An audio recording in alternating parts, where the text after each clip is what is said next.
Berbagai spekulasi penyebab jatuhnya helikopter yang menyebabkan Presiden Iran Ebrahim Raisi dan rombongan meninggal muncul. Mantan Menteri Luar Negeri Iran Muhammad Javad Zarif menilai Amerika Serikat ikut bertanggung jawab atas insiden ini. Selain Raisi, kecelakaan itu turut menewaskan Menteri Luar Negeri Iran Hussein Amir Abdullahian.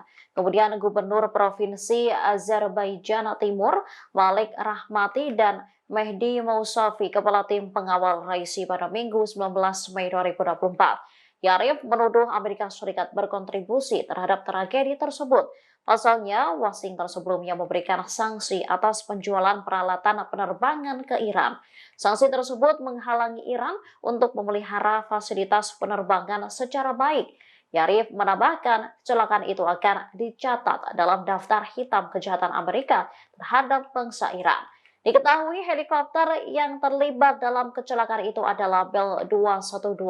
Pesawat berbilah 2 buatan Amerika Serikat ini mampu membawa 15 orang.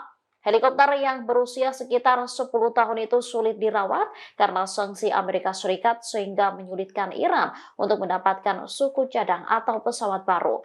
Sanksi tersebut bahkan berlanjut dan diperluas khususnya menargetkan dugaan program nuklir Iran. Download Tribun X sekarang, menghadirkan lokal menjadi Indonesia.